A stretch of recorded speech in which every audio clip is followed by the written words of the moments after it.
Chapter 9. Nothing is more painful to the human mind than, after the feelings have been worked up by a quick succession of events, the dead calmness of inaction and certainty which follows and deprives the soul both of hope and fear. Justine died. She rested, and I was alive. The blood flowed freely in my veins, but a weight of despair and remorse pressed on my heart, which nothing could remove. Sleep fled from my eyes, wandered like an evil spirit, for I had committed deeds of mischief beyond description horrible, and more, much more, I persuaded myself, was yet behind.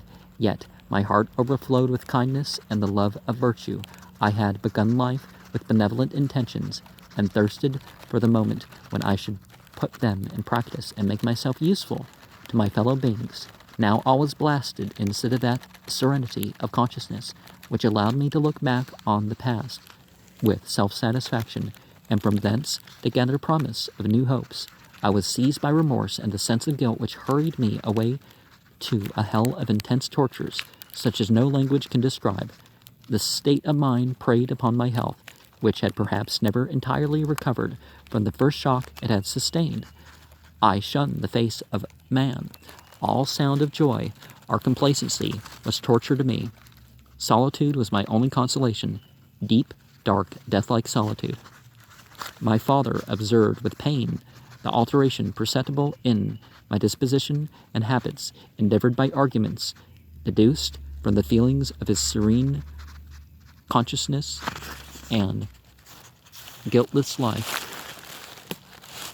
to inspire me with fortitude, and awaken in me the courage to dispel the dark cloud which brooded over me.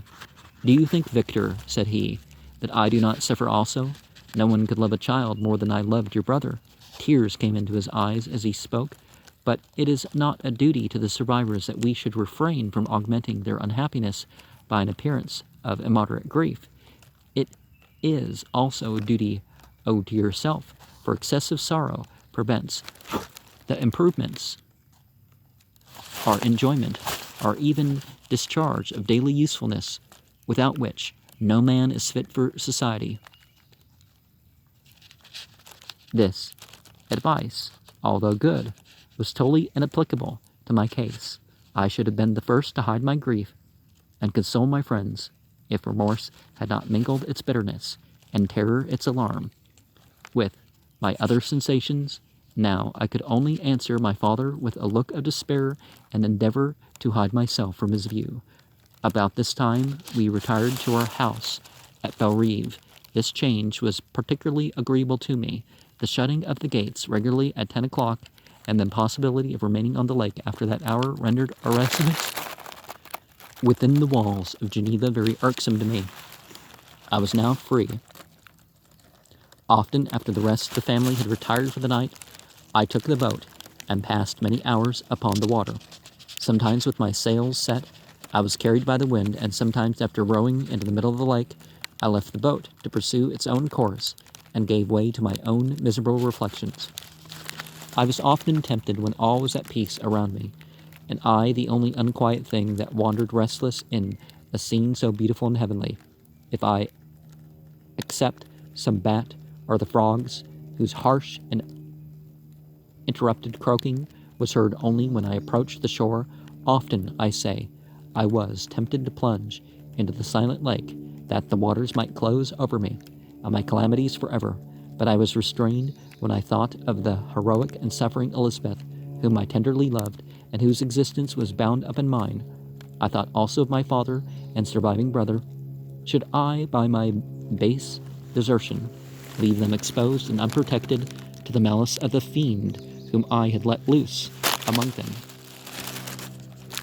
At these moments, I wept bitterly and wished that peace would revisit my mind, only that I might afford them consolation and happiness. But that could not be. Remorse extinguished every hope. I had been the author of unalterable evils, and I lived in daily fear lest the monster whom I had created should perpetuate some new wickedness. I had an obscure feeling that all was not over, and that he would still commit some signal crime, which by its enormity should almost efface the recollection recollection of the past, there was always scope for fear so long as anything I loved remained behind. My abhorrence of this fiend cannot be conceived. When I thought of him, I gnashed my teeth, my eyes became inflamed, and I ardently wished to extinguish the life which I had so thoughtlessly bestowed. When I reflected on his crimes and malice, my hatred and revenge burst all bounds in moderation. I would have made a pilgrimage to the highest peak of the Andes, could I, when there, have precipitated him to their base. I wished to see him again, that I might wreak the utmost extent of abhorrence on his head, and avenge the deaths of William and Justine. Our house was the house of mourning. My father's health was deeply shaken by the horror of the recent events. Elizabeth was sad and desponding. She no longer took delight in her ordinary occupations. All pleasure seemed to her sacrilege toward the dead. Eternal woe and tears, she then thought, was the just tribute she should pay to the innocents so blasted and destroyed.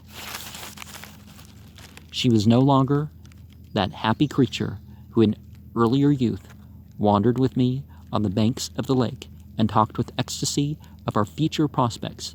The first of those sorrows which are sent to wean us from the earth had visited her, and its dimming influence quenched her dearest smiles. When I reflect, my dear cousin, said she, on the miserable death of Justine Moritz, I no longer see the world and its works as they before appeared to me. Before I looked upon the accounts of vice and injustice that I read in books or heard from others as tales of ancient days or imaginary evils. At least they were remote and more familiar to reason than to the imagination. But now misery has come home, and men appear to me as monsters thirsting for each other's blood. Yet I am certainly unjust. Everybody believed that poor girl to be guilty, and if she could have committed the crime for which she suffered, assuredly she would have been the most depraved of human creatures. For the sake of a few jewels, to have murdered the son of her benefactor and friend, a child whom she had nursed from its birth and appeared to love as if it had been her own.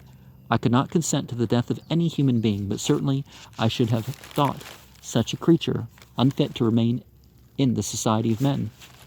But she was innocent. I know, I feel she was innocent. You are of the same opinion, and that confirms me. Alas, Victor, when falsehood can look so like the truth, who can assure themselves of certain happiness?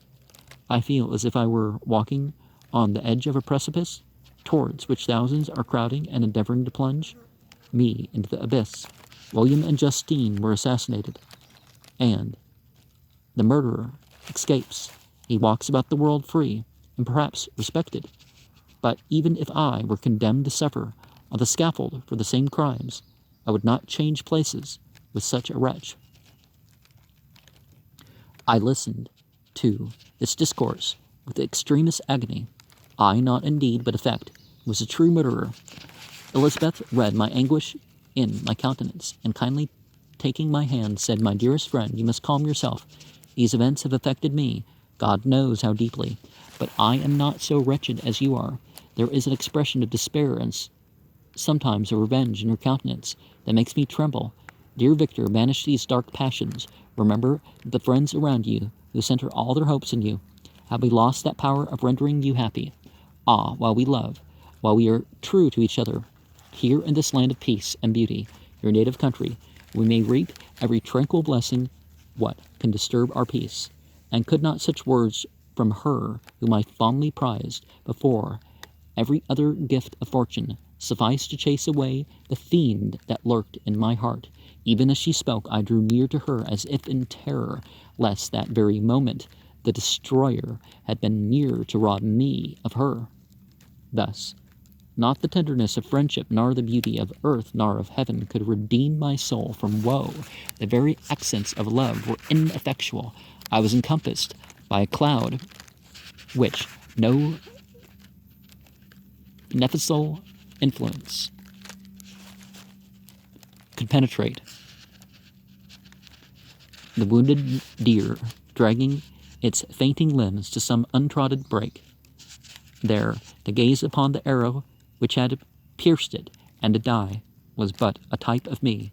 Sometimes I could cope with the sullen despair that overwhelmed me, but sometimes the whirlwind passions of my soul drove me to seek, by bodily exercise and by change of place, some relief from my intolerable sensations. It was during an access of this kind that I suddenly left my home, and, bending my steps towards the near alpine valleys, sought, in the magnificence, the eternity of scenes, to forget myself and my ephemeral, because human sorrows, my wanderings were directed towards the valley of Communiques. I had visited frequently during my boyhood. 6 years had passed since then. I was a wreck, but not that changed in those savage and enduring scenes. I performed the first part of my journey on horseback.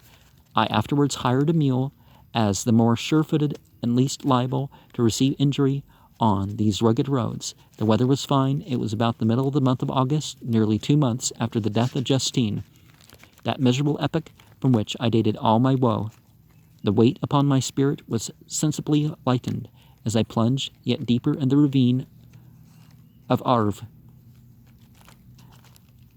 The immense mountains and precipices that overhung me on every side, the sound of the river raging among the rocks, and the dashing of the waterfalls around spoke of a power mighty as omnipotence, and I ceased to fear or to bend before any being less almighty than that which had created and ruled the elements, here displayed in their most terrific guise. Still, as I ascended higher, the valley assumed a more magnificent and astonishing character.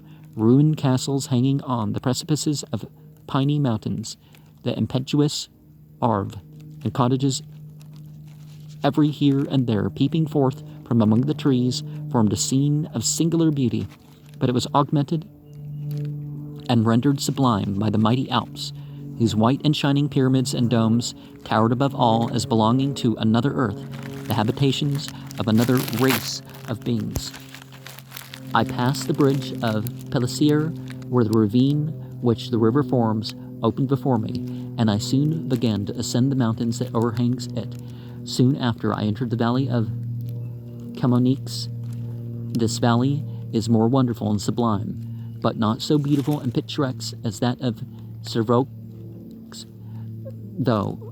through which I had just passed. The high and snowy mountains were its immediate boundaries, but I saw no more ruined castles and fertile fields. Immense glaciers approached the road. I heard the rumbling thunder of the falling avalanche, and marked the smoke of its passage. Mont Blanc, the supreme and magnificent Mont Blanc, raised itself from the surrounding aiguilles,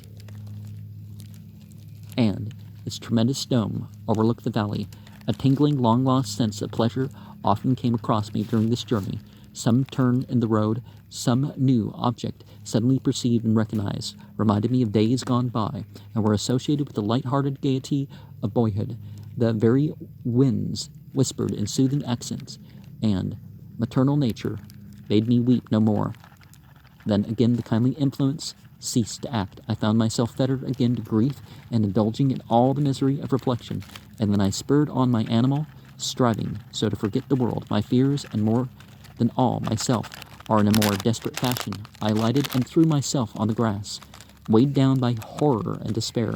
At length I arrived at the village of Communiques. Exhaustion succeeded to the extreme fatigue of both body and of mind, which I had endured. For a short space of time I remained at the window, watching the pallid lightnings that played above Mont Blanc, and listening to the rushing of the Arve, which pursued its noisy way beneath. The same lulling sounds acted as a lullaby to my too keen sensations. When I placed my head upon my pillow, sleep crept over me. I felt it as it came and blessed the river of oblivion. Now we know this was written by a woman, but I guess by this chapter it becomes clear even if we didn't know. And I don't mean that as some sort of judgment other than, you can tell, right? But we do not ever have to feel guilty about those things to which we did not do.